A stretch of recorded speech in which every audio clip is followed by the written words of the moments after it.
Kaugnay po ng balitang yan, makakausap natin si Attorney Vic Dimagiba, Presidente ng Laban Consumer Incorporated.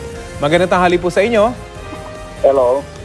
Opo, iginigit po ng MWSS na taon-taon namang ginagawa yung adjustment na ito base sa inflation rate. Ano pong reaksyon nyo rito? Hindi yata tama yung taon-taon dahil nung nag-rate rebasing noong October, Rapi, di ba, nagkaroon ng rate rebasing for the next 5 years. No? Kasama na yung proposal ng Maynilad at Manila Water na inflation. In fact, kami, ang sabi namin sa position paper noon, noong October, September, ang gamitin lang ninyo, wag 5.7%. Okay. Nakalagay yon sa position paper namin, number 11, item 11. Sabi namin, gamitin nyo yung pinopropose ng Maynilad at Manila Water na nasa 3%. No? Yun yung median dati ng 2 to 4% na target ng pamalaan. Kailangan kasi yung mga regulator katulad ng MWSS, hindi sila dapat lalayo sa national target. Otherwise, kanya katulad ng ginawa nila, ginamit nila yung 5.7 ng July. Is that fair? Saka, alam mo, ang in-adjust naman nila, Rapi, pangalawang issue, yung basic charge. Hindi mo siya pwedeng i-adjust, lalo na ito pataas, na hindi ka nag-conduct ng public hearing o public consultation. Hindi sagot yun taon-taon. Siguro taon-taon, pero nagkakandak ka ng hearing at consultation. Tinanong mo yung mga ahensya ng gobyerno na may yan ang trabaho, lalo na yung NEDA at saka yung PSP at saka yung DOF. Ano ba ang reasonable o makatwiran na inflation para dito sa mga water concessionaires? Parang favored concessionaire. Ipinasa agad sa ating mga consumer ang impact ng inflation. Di parang sinabi mo na din, ikaw, basic necessity, prime commodity, ipasa mo na rin sa mga consumer yung inflation at itaas mo lahat ng presyo ng bilihin. Meron ba silang ang nangyari doon? Opo, meron ba silang tugon kung bakit hindi nagkaroon ng public inquiry patungkol po rito?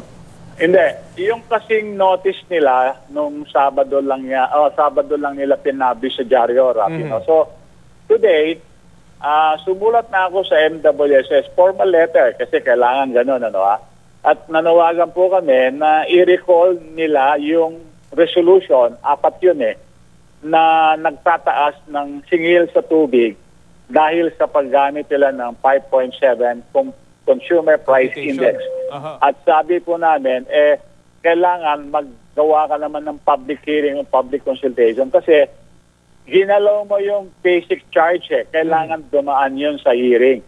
Iba yun dun sa foreign currency adjustment. May formula na doon. Every 3 quarters yun. At saka yun, tingnan mo naman ang ginawa natin. Doon sa rate rebasing na in-approve ng MWSS last October, inutay-utay yun, di ba? Sabi, para hindi daw maramdaman ng consumer. Alright, di ba? Diyan sabi lang, inutay-utay namin 5 years. And on the second year, which is next year, wala tayong pagtaas ng singil. Alright? Okay, so anong ginawa nila? Ni-rollback nila dahil sa foreign currency, pero hindi yata buhos sa kaniloob nila na tayong mga consumer makatikim ng rollback. In-apply naman agad-agad, turnaround, yung inflation total na report mo, magbabayad pa tayo ng dagdag.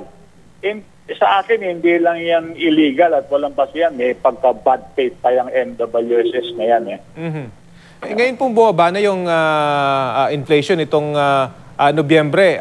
Ano po nakikita niyong computation dapat ngayon dito? Yan na nga, kung example, I'm not saying they should use. Ang year-to-date kasi, Rapi, 5.1 o 5.2. Assuming yun ang ginamit niya, assuming lang na dapat mong gamitin 5.2 o 5.7, may mga ang computation po namin sa basic charge, impact ng inflation, dapat nga 7 centavos mas mababa per cubic meter. So, yun yung mga nitty-gritty. Yun siya sabi ko, yung nitty-gritty ng issue. Bakit lalabas yan kung nagkaroon ng public hearing, public consultation? Marami kasing oppositor sa singil ng tubig. Hindi lang naman Laban Consumer Inc. Bakit sila lang, sinolo lang ng regulatory office, so dinerecho ka agad sa board? napansin mo yung resolution ng Regulatory Office, December 6. In-approve ng board December 13. Hindi ba fast track ang tawag dyan? Samantalang yung rate rebasing, umabot ng 2 o 3 buwan yun. Ayun lang yung punto de vista ng Laban Consumer Inc. No? Yun na nga po, kung may mga ganitong datos sa pinag-uusapan, dapat talagang nakikita ito at talagang napag-aaralan. Pero ginigit po kasi ng MWSS na hindi naman daw kailangan dumaan sa public consultation ng adjustment na ipatutupad sa Enero. Dahil hindi raw ito katulad, sir, ng ipinatupad noong Oktubre na tumaas yung singil. Anong reaction niyo po roon? Marami siyang hair splitting kaya sagutin na lang niya, pag natanggap nila yung sulat ko, sagutin niya. Kasi pag hindi niya sinagot yun, meron na naman siyang pangalawang kaso sa Civil Service Commission.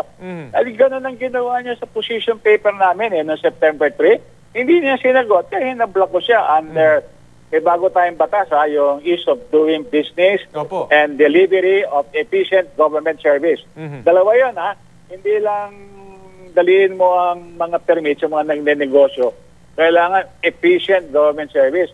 Meron lamang sila 3 to 7 days to reply.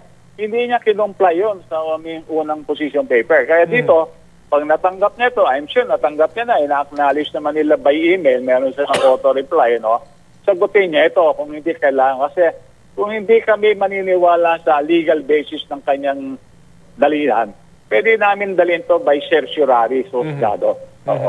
Yun naman ang mga remedy. If we have to go to the process, ang mahirap kasi nasanay sila na walang check and balance. So kami nandito, Laban Consumer Inc. Yan ang aming role, right to know ng mga consumers at siguraduhin ayos naman sa procedure ang ginagawa ng mga regulator. Hindi lang naman sila ang aming pinapansin. Alam naman yung track record natin, lahat. Basta presyo ng bilihin, tutok po ang Laban Consumer Inc. yan. Okay, sige po. Maraming salamat po sa inyong oras na binahagi sa Balitang Hali at sa pagtugon sa aming mga katanungan. Maraming salamat po sa inyo. Anytime, Rafi. Good afternoon. Si Attorney Vic Dimagiba, Presidente ng Laban Consumer Incorporated.